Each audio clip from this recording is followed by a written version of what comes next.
everybody. I'm Rita. I'm the coordinator for the ExLENT grant, and I appreciate everybody being here. I'm going to tell you just a little bit of housekeeping stuff. It looks like most everybody has food already. Please help yourself to seconds, thirds. Eat as much as you would like while you're here. And I've got some drinks. We'll get some drinks out here in a second also. Hopefully everybody has signed in, either at the front desk or at the computer here. If you did not sign in when you came in, just Annie over here in the white sweater, she would be happy to come by and have a form for you. And then everybody should have one of these flyers now that's got a list of questions on the front and the back. So we'll go over that in just one moment, but really quick, a little bit about the grant. So ExLENT, it's an NSF grant, and it focuses on experiential learning, and our goal is to create environments where students can get hands-on experience with novel and emerging technologies. And so we are working toward summer internships. And so today is the workshop, so this is the Inspire, and Keith is going to be talking with you about PICHTR and about some of the projects that he's got going and things that internship might entail.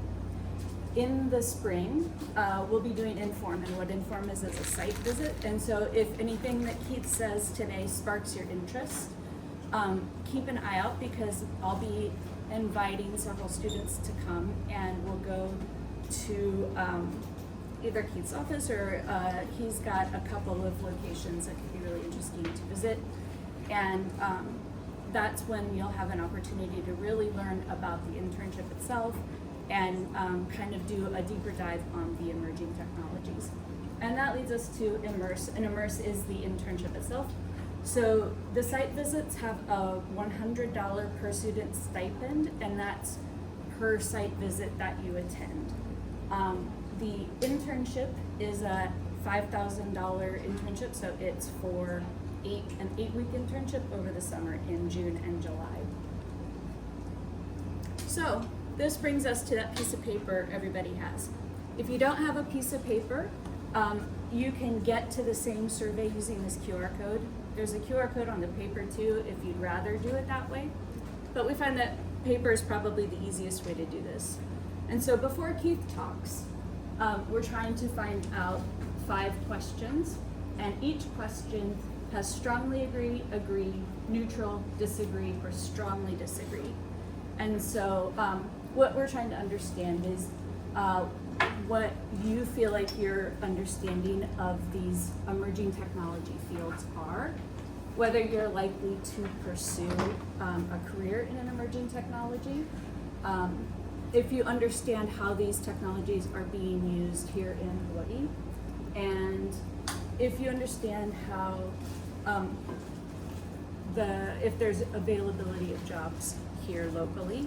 And finally, if you can see how indigenous knowledge can be applied in an emerging technology field. So I'm going to give everybody just a couple of moments to fill those all in, and then after that I'm going to turn the field over to Keith so he can talk with everybody for a little while about his project.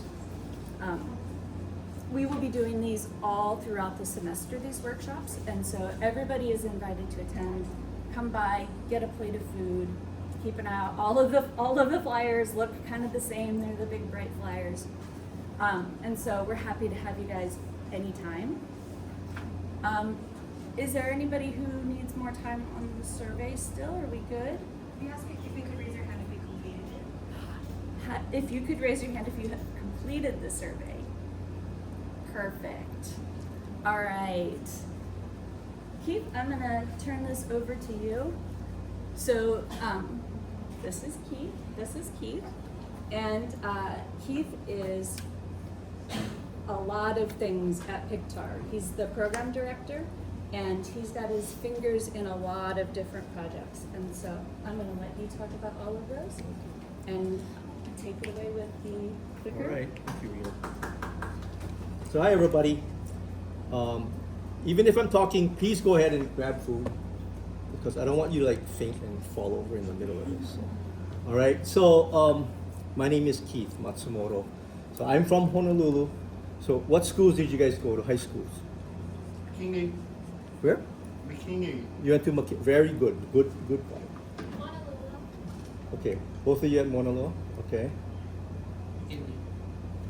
Anybody else? What? Kamiki? Okay.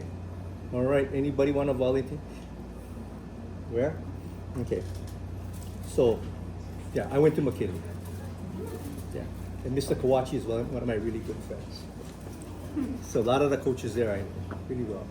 So anyway, you can see what I've been involved with. A lot of my work has been in government contracting. So if you understand that, I can do accounting, although that's not my favorite thing in the world to do, right? But I'm an engineer, undergrad. I have an engineering degree, I have an MBA, and I have a doctor's in business as well too. So I am the programs director at PICHTR. So I kind of oversee all the projects and then general administration of things. And so how many of you guys have heard of human-centered design? You know what human-centered design is? Okay, so human-centered design is a lot of, so we use design thinking. So design thinking is a human-centered design process from Stanford. Okay, so my business partner and I brought it to Hawaii. We've been teaching public schools for many, many years. And we use that as a foundation in almost everything we do.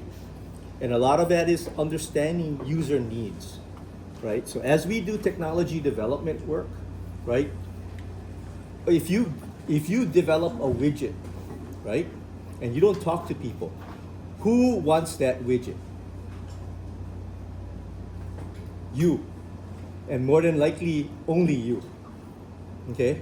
But if you go out and talk to people and say, my idea is to develop this widget, and people go, oh, that's a good idea. How would you use it? Oh, I would use it this way. Now, that may be different, right? Big question is, will you pay for something like that? Right? It's easier to take something free. And so these are type of fundamental pieces that we try and ask people about, right? So if we talk about technology commercialization, these are the kind of questions we ask. So a lot of my stuff I do is kind of strategic, right? So if you guys want to come and intern with us, you're gonna be like, oh, we gotta go visit those crazy guys, right? Because we're kind of crazy. Like we'll throw out ideas that people will look at us and go, you guys are nuts. And we'll be like, yeah, we are. We're gonna do them anyway. Okay? So you guys wanna do crazy stuff and kind of set the future of Hawaii, then come see us, okay? So, as I mentioned, you know, I went to the public school system here, so I'm a public school person, okay? I have a lot of vesting in the public school system here. We do a lot of work with the Public Schools of Hawaii Foundation. For the McKinley people, Mr. Okumura and I are really good friends. So you know, we do a lot of things with McKinley.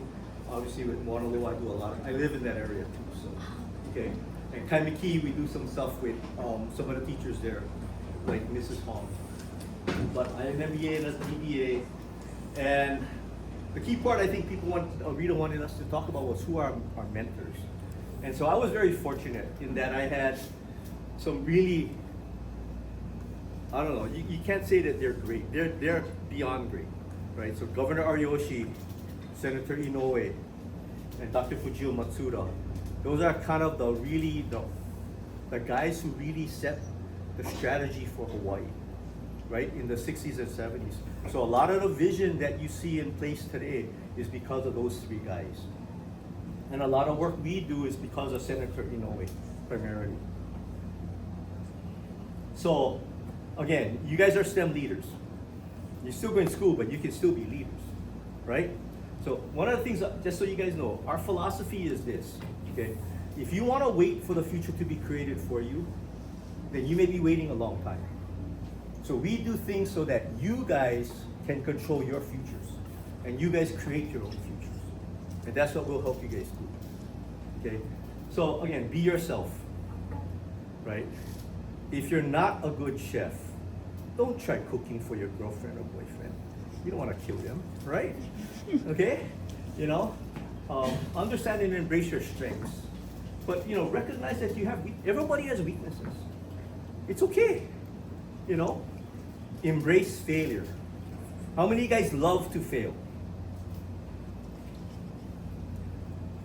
See, you guys are students, you're like, oh my God, if I failed, my parents would kill me, my teachers would kill me, everybody would kill me.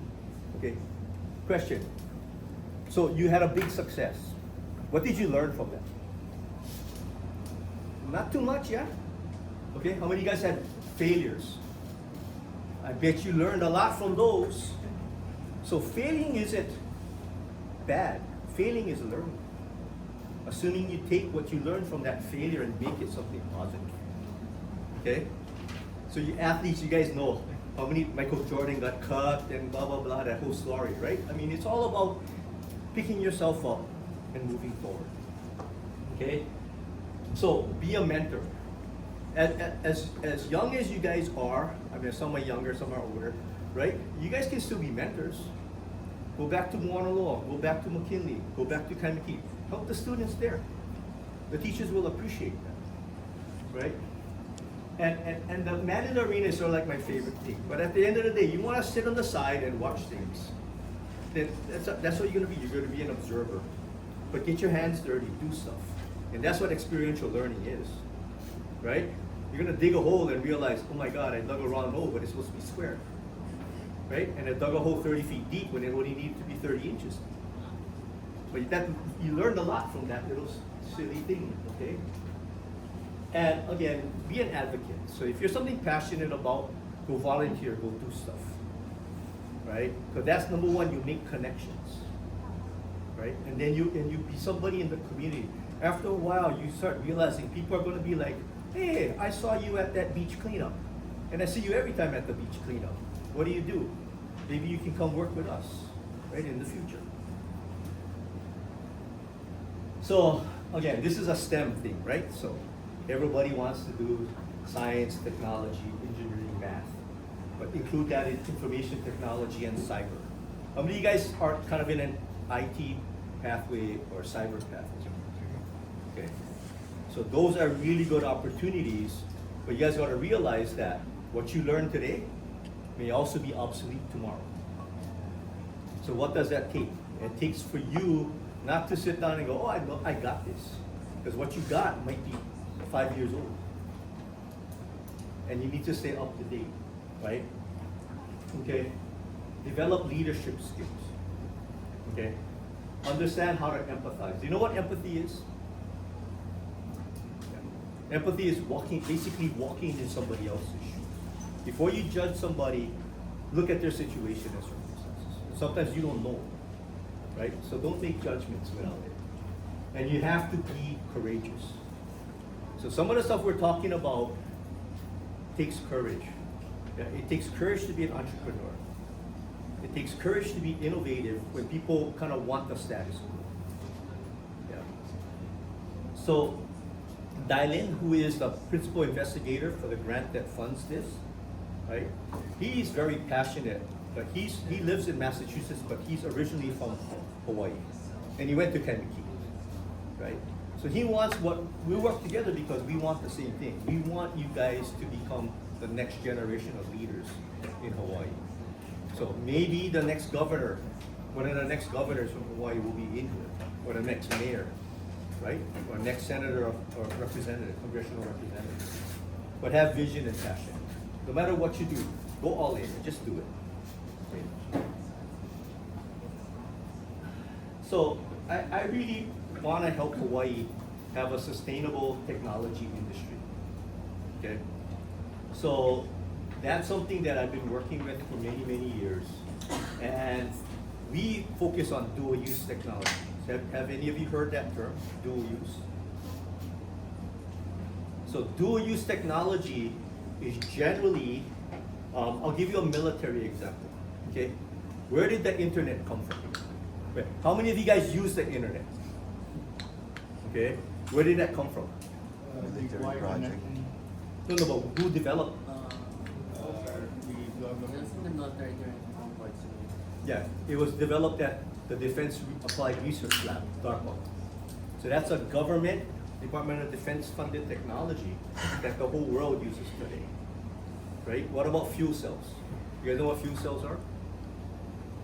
Fuel cells are a little device, it's actually pretty small, that takes water and energy, and the water, and converts it into energy by a chemical reaction, by electrolysis.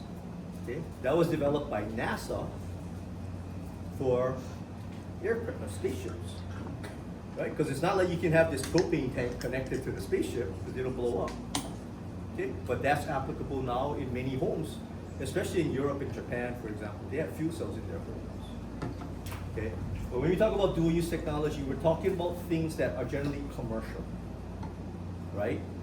So, how many of you guys fly drones? You guys know what drones are? Yeah. But generally, how do you use your drone?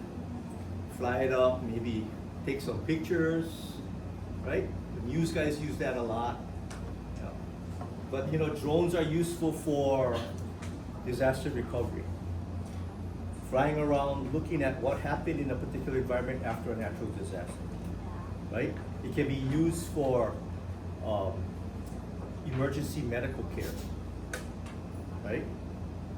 And if you guys study Ukraine, what's happening in the Ukraine conflict today, what is the primary source of Ukraine military kind of dominance over Russia? No. It's drones, right? And so that's an example of kind of a commercial, non-military use that's been transferred into military. There's other things, whether it's clothing, yeah, other type of sensors. So we've developed a lot of that stuff that we're doing. One of our programs we have that we're just kicking off is for Hawaii companies, yeah, to do that. I created and ran a program 20 years ago that was the first dual-use incubation program in the nation. And we continue to develop it. Our major program is with the government of Japan. So a lot of the work we do is with Japanese companies coming to Hawaii, and then we have to go back and forth. Okay. So, you know, this, right or wrong, how many of you guys actually know what Project Management Institute is? Did any of you even think about becoming a project manager? So if you're thinking about going into any type of, whether it's construction, right? Any type of program where you're actually managing a contract or deliverables or things of that nature, think about getting your project management certification. Okay, project managers are highly sought after in Hawaii. So are contract managers. How many of you guys are good at writing? Okay. How many of you guys are good at writing using AI? Nah, you're not good at writing using AI. AI is good at writing to help you is what it is. Okay, but technical writers are really important, right? If you can do proposal writing, that's a skill, or grant writing, right? So these are areas that, if you do our internship, I list some of these things because we're gonna expose you guys to a lot of these type of things. And we may actually tell you, here's a mini proposal for this particular foundation. Can you write a proposal? Okay. Forget the fabrications and stuff. You guys, how many of you guys are going to be machinists in your future life? Okay, we'll skip that. But I will tell you this. The US military is looking for advanced manufacturing capabilities. And that is something very important. So people in the welding fields, general fabrication fields, they have a good future, especially if they're involved in shipbuilding.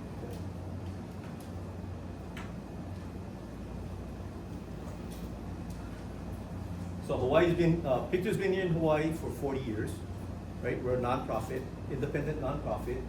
Our work is primarily in Hawaii, but we've done a lot of work in renewable energy. So we did renewable energy projects before people even thought renewable energy was viable, right? I'm sure you guys haven't heard of ocean thermal energy conversion, or OTEC. But we developed the first mini OTEC plant on the Big Island, and the only open cycle OTEC plant that was ever run in the world. But we've had renewable energy stations that we deployed into Nabualu, Fiji, that's working today. And so we do a lot of work with sustainability, disaster recovery, resilience. We even do some healthcare stuff as well. We've been involved in a lot of things. So I mentioned about design thinking, and a lot of our work is STEM. But it's not academic STEM, it's applied STEM. It is truly the experiential activities that you're gonna learn. Maybe I should go back. Okay, where am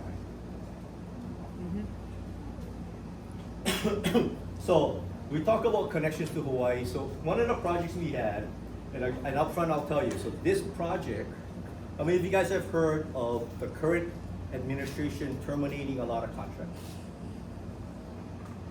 So this project here on the bottom was a $14 million project that was terminated by the EPA. And we are still trying to get it restored. But how many of you guys are from the west side? Anybody? So we've been working with a community called Po'ohonua or Waianae, and that is the houseless community that was above the Waianae Boat Harbor that we're trying to rehouse. So a lot of this work is on that, but it's also looking at native plant reforestation, native plant propagation, and removal of invasive species. So how many of you guys understand what happened on many of the wildfires we have, aside from the human-sent stuff? A lot of the stuff that burns are invasive species. Because they burn. Now, it doesn't mean native plants don't burn. They burn slower. Right? And so, a lot of it is just the invasive species. So even removing that, maintaining it, will make a tremendous difference. Right? And if we had had this, Waianae has had, I would say, over the last maybe 6 to 8 weeks, probably about 6 or 7 fires. And we know that this project would have made a difference in at least avoiding some of that. Some of it was, human carelessness. Okay? Hopefully we'll get this back. And just so you guys know, I'm going to present a lot of different projects. Okay? So the interns who want to work with us, you're not going to work on one project.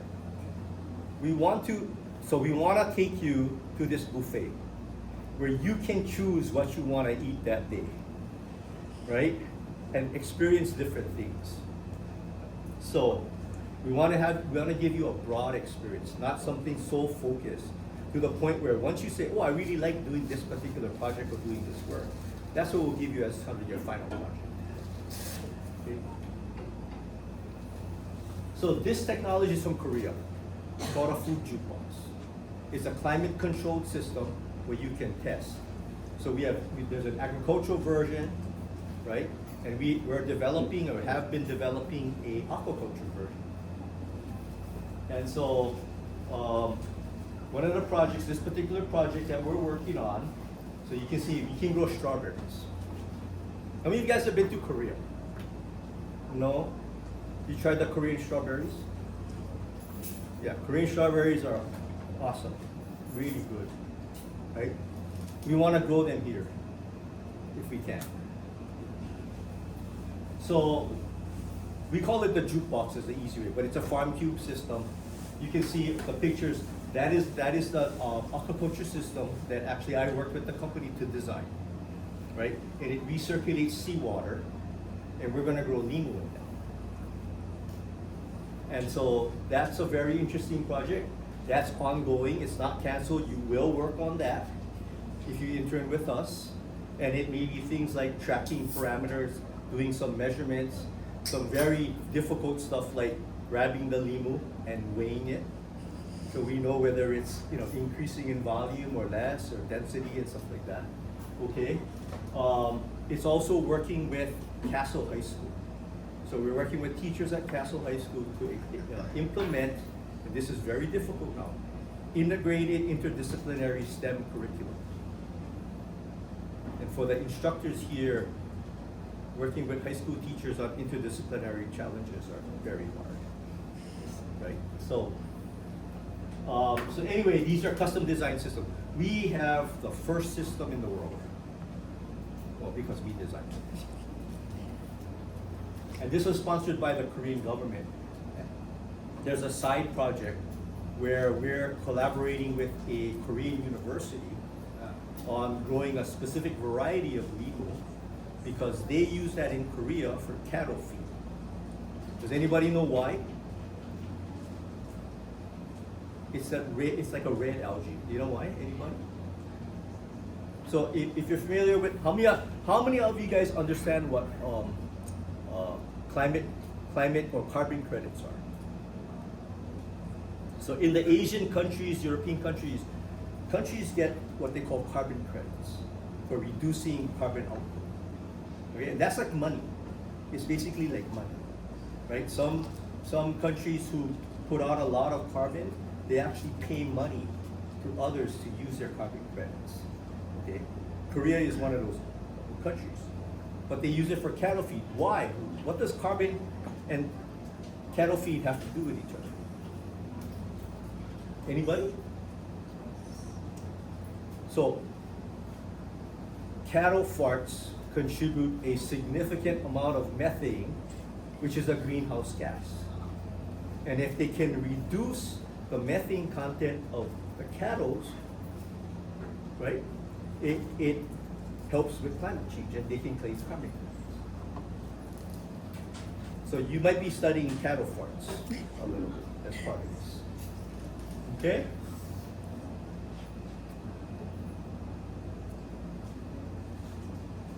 So yeah, there's some articles about the food jukebox. And so some of the things that you would do in this particular project is stuff like, again, taking out the limu, measuring it, weighing it, that type of thing. Helping come on a regular basis to maintain, make sure there's enough water, right? Make sure the systems are running. So we have, the big one is at our office. The other ones are in Kapiolani at Waikalua Local Ia. So Waikalua Local Ia is a native Hawaiian fish pond that they're restoring. So that's our major off-site location. Okay, so you guys have paper. You guys want to do a test?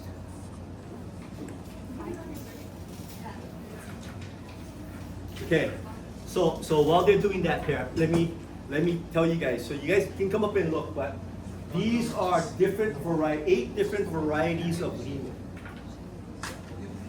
Okay, if you can identify, match up the name to which one they are, right? Then I'll give you guys something. Who gets the most correct? So guess which one is which. I'll give you a little bit of time. Go ahead, try and guess. By the way, this is not easy.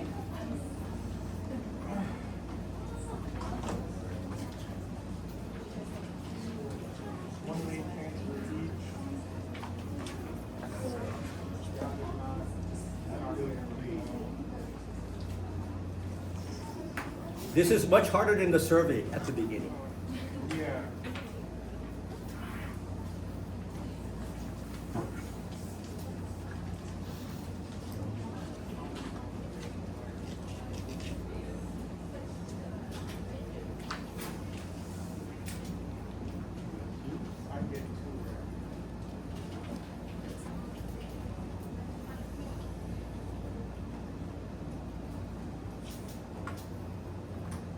Even if I gave you guys hints, it would be very difficult.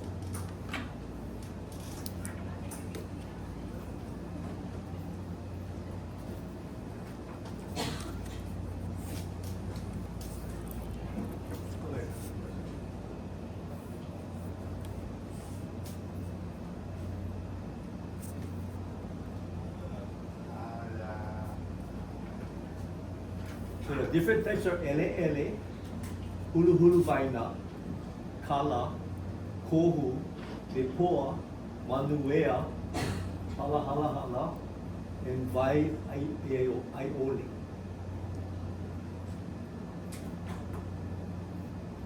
And which one is being used for cattle feed? That's your bonus question.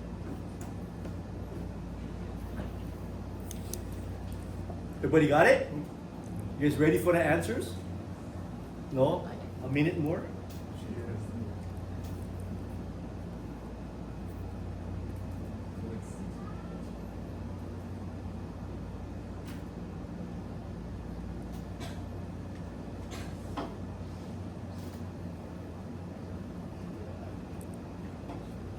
You guys got it?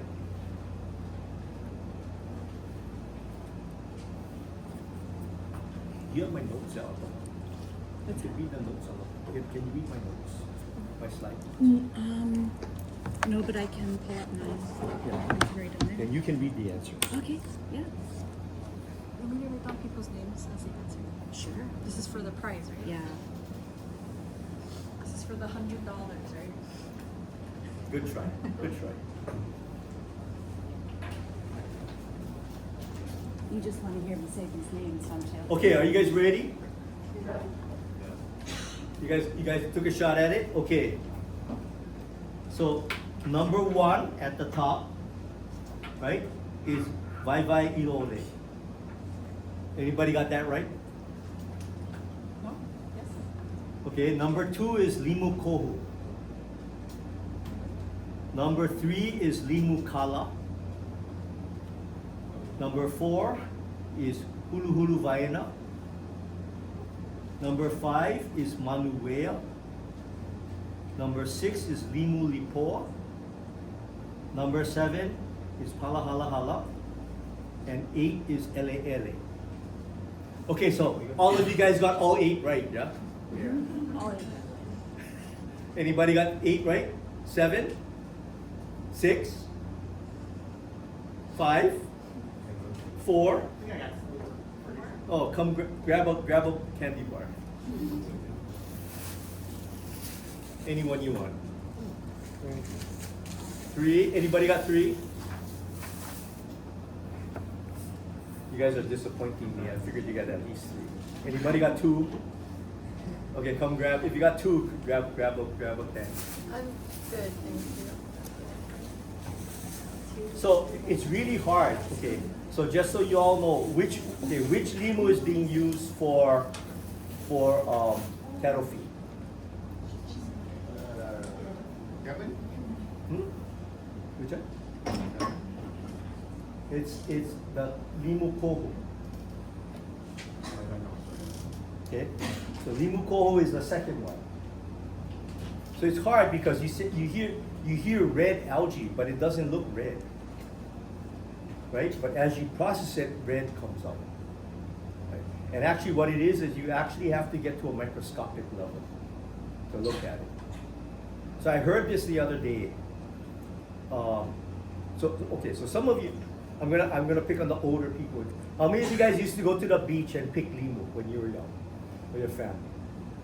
Right? Well, how many of you guys used to go to like the beach in Evo Beach and have limu floating to you? Right? It's hard to find that today. So again, that's what our purpose is. We're trying to see if we can repropagate the limu by doing it like natural and get it to the point where we can take that limu and it'll blossom out in the ocean and reseed, if at all possible. I mean, that's our ultimate goal. Whether we can do that, we don't know, because it's a study, it's research. Okay? All right, let's go to the next. Okay, so we talk about dual use. This is some of the dual use technologies we had. We're still working on some of these things. So anybody else can think of a dual use technology?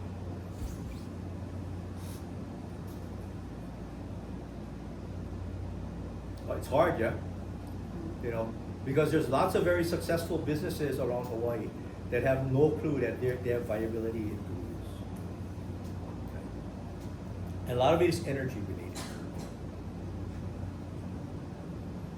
So part of the thing that we want to work with the interns is to understand some of this stuff. So we may have you do some research on particular market trends on particular technologies, things like that. Yeah. Those would be very interesting in terms of our companies from Japan that are part of this work. We do a lot of work with the Department of Defense, so some of it is understanding, so you might be doing research on what are the current Department of Defense priorities in hypersonic missiles. Okay, now we don't develop weapon systems, right? But the hypersonic missile is not necessarily a weapon system. It's just it's a space vehicle. Okay. So here, these are some of the examples of commercial technologies, right, that potentially have application in DOE. So 3D printing and additive manufacturing, we had a company from Japan that can do semiconductor printing using an inkjet printer. You'll get exposed to stuff like that. We are working with a company from Japan that does diamond semiconductors. Diamond semiconductors are for high temperature. So again, for like hypersonic missiles or space technology. And we have a company that we're doing quantum. So quantum computing. So if you guys are interested in stuff like that, and we can help. We do a lot of AI work. So if you're interested in learning about AI or developing AI tools, come join us.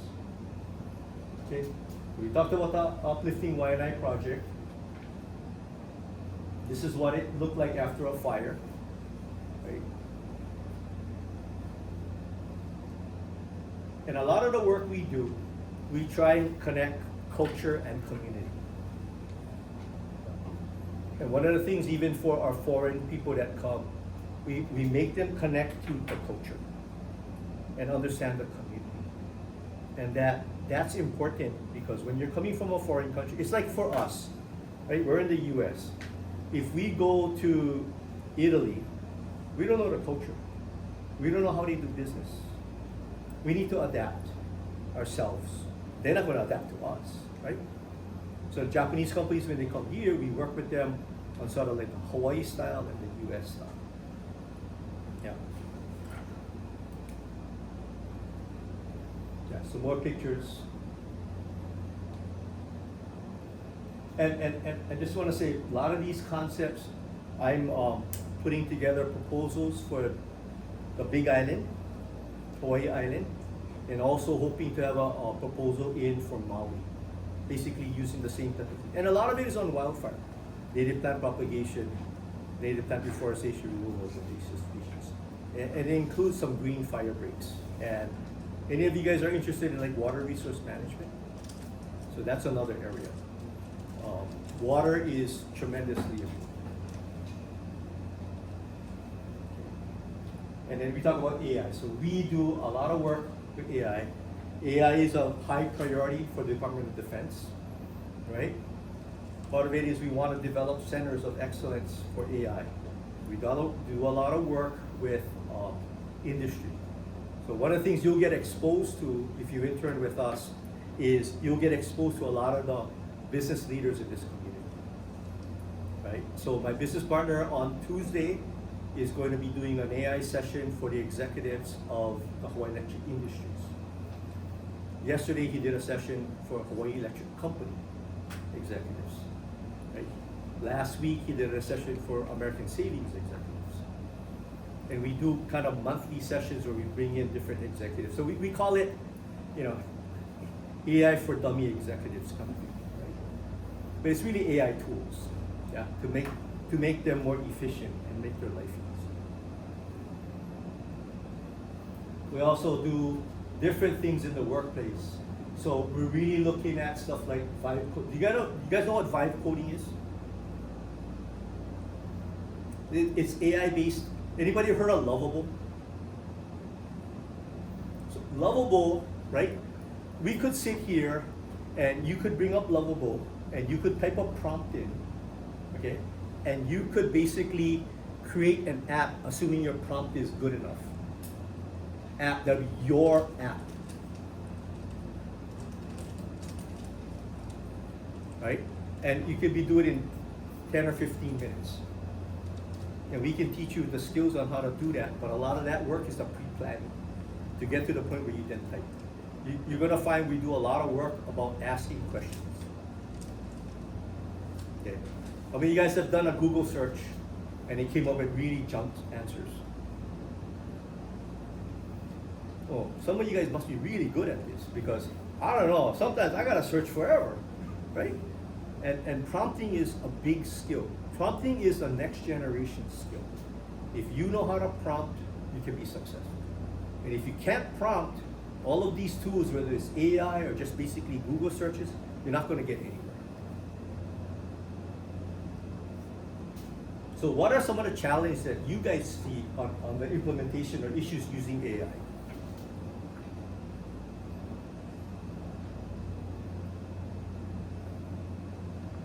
It makes stuff up. Was that make stuff up? Make stuff up, yeah. Well, generally it doesn't make stuff up. It can take misinformation and put Like, it fills together. in gaps. But it's hard to determine what's real, yeah, sometimes. Sometimes things are general, like you do like a general answer and you have to kind of like move it and be like, no, I'm specifically asking about this, Yes. and then help it find Yeah. what you're asking. Yeah, yeah. Sometimes you have to narrow down the search, and a lot of it is how you prompt. Anything else? Sometimes it's too like, oh, you're a genius. Oh, you're wonderful. And you gotta like tell it to like tone it down. Like I'm not. Yeah, yeah. And so can you guys use AI in your classes? Some of them? So how do your teachers ensure that they know you're using AI? Or how do you like let them know you're using AI? Some say that like you can use it as a study source and that's like fine if you want. Others are like don't use it at all. But I'm not sure if any of asked for like I was in a coding class that had to use it, make sure to put it as like a source that like you used AI to help you write it. That was like the only class where like you have say you used it in some class. Right. I ask my students to cite. Yeah, yeah. Either site or this section was AI generated, right? Using ChatGPT, whatever it is. Yeah. And then by the way, ChatGPT code, depending on which version you have, sometimes it works, sometimes it doesn't. Right? So no matter what, you gotta debug. That's the case. So ethical use of AI is very important, right? So again, most of the work is going to be hybrid. There are going to be some days we're going to ask you to come into the office, but a lot of the days, you can probably work from home or work from school, right? If you're doing stuff, yeah. So that way we understand that, you guys have schedules. You guys have lives to live, right? If we had done this in February, right? Like you guys would be at our office for 3 weeks straight. From 8 o'clock in the morning to 10 o'clock at night, because that's when we have people from Japan, and we make them work hard, but we have a great time. Okay. Plus we do different conferences. So in fact, in October we're doing the U.S.-Japan National Conference here in Hawaii. February we always have a conference, and so that potentially could be a site visit if you want. Yeah, please And send me. students, you just I'll gotta let me share know, and that. students can come to our conference and sit in and see and listen. We're hoping we get people from Indo-PACOM, the US Indo-PACOM. We generally get people from the government of Japan. We're hoping we can get the vice president from Taiwan to come, or at least the mayor of Taipei, as an example. But again, this is not an individual research project, right? When you come in, you work with us and figure out what you want to do, right? And from there, you do something final that you can submit as part of the overall process. But if you don't have a vehicle, you gotta let us know, because obviously going to Kaneohe is a little hard on the bus or whatever, but we can make arrangements to do things. So with that, Taking 1 or 2 hours. I'm sorry. Is it worth taking 1 or 2 hours? I have no clue how long it takes. But if you gotta catch a bus from town, that's no problem. Somebody can pick you up. It's about an hour. It's about an hour on the bus. Oh, that's good.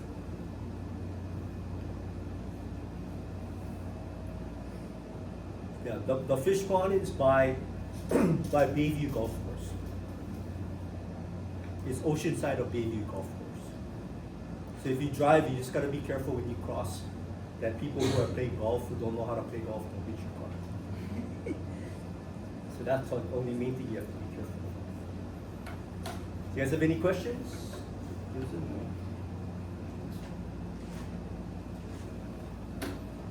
Yes. Have you worked with like, are you part of the student learning program here? Because I need that for our class. I was wondering if that's like something that you've worked with before? So student learning, Leanne, you might know a little more. It's sites. I know I'm not going to be able to answer this completely, but there's student learning. Yeah, the student learning program? You mean a service learning program Yes. with Denise Pearson? Yes. Yes, yes. No, this isn't. It's different because Okay. it's an internship. Yeah. But that could be something that we work out with Denise.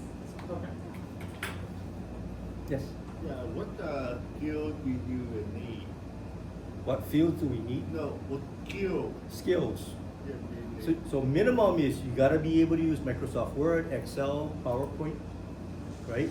If you have experience using ChatGPT, right, or Perplexity, if you know how to use some other coding tools, that would be great. If you know how to develop a website and maintain websites, that's good too, right? So those are sort of the real technical skills. But obviously, if you understand chemistry, you understand biology, you understand physical science, right? Those are really important, right? You know how to present and analyze data, that's important. But if you know how to manipulate data to get something, some assumptions out of it, or qualitative data out of a set of numbers, then that's good. Unfortunately, that's not a skill they teach you in high school. Right? But hopefully they do here at college. Anybody else?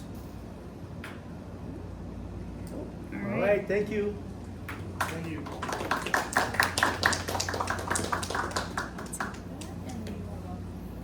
If you guys wanna, you can grab my card if you want, and if you're interested in anything, you can contact me. Right? Internships, you gotta go through Rita though. Yeah, you'll get lots of information from me. So the last thing, this is now the other side of that piece of paper that You guys want got candy? from me. Grab candy. And so this is now asking the same questions, Yep. but do you feel like your knowledge of these things has changed, improved as a result of hearing what we had to say today? So again, strongly agree, neutral disagree, and strongly disagree. So again, we're looking, did your knowledge of emerging technologies change as a result? Do you feel like you're more likely to pursue one of these avenues as a result of this talk that you heard? Can you see how these are applicable and for me? I hope so. I hope that's clear. And do you have a better understanding or a different understanding of the job availability here? As a result of the workshop, do you see how Indigenous knowledge can be applied? And then the last two questions, these are a little different. So this is, do you have a big takeaway? I would love to know if you have a takeaway. And the second would be if you have any suggestions to improve the overall workshop. So if there's anything I can do different, if there's different food I can provide. So this is really like, can I make this a better experience and something for everybody? And so, and again, you're welcome to do this directly through SurveyMonkey if you would prefer, and you can use the QR code. But take a few moments, think about it, have another plate of food, please. And yeah. Just wait here. This is a different survey than the QR code, right? Today's new code. No. This is our survey, right? And then this is just survey? Yeah, yep, I'm sorry. Leanne's right. I've got brain mush today. So this QR code, if you could please go to this one. This code is for our external advisors. internal evaluator. And so he has questions about the entire event, and just would like to know your thoughts on that. So anything you can provide me would be really appreciated. So to be clear, fill out both posters. The paper one and then the QR. And the QR code. And then do they win a prize? I think we can do a raffle for a $50 gift certificate, $100 gift certificate. Okay, so any submission that you make, so if you signed in, if you fill out these surveys, if you do this, any submission that you make is going to put your name into a raffle for a $100 stipend. And that will be the case for each workshop that we do. So there's always a chance to win a $100 stipend for participating in all of the various things that we have going on. So thank you for coming. I appreciate it. Mahalo to Keith for a great presentation. Do you want to share about next week's workshop? I'm glad that you asked. So we are doing these workshops all semester long.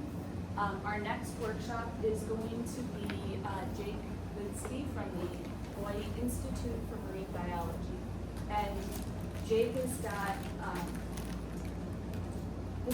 all of these are up on our website also, so you're welcome to grab that there.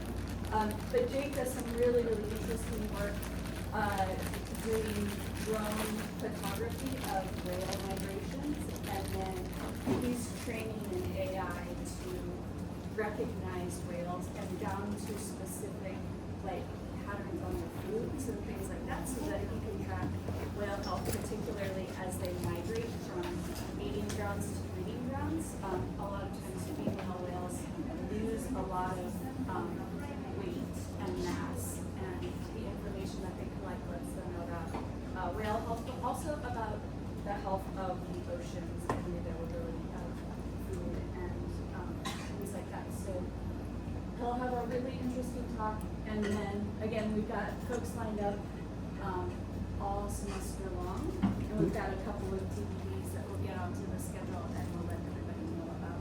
Yeah, just so you got a lot of these people listed, not all of them, but a lot of them we work with very closely.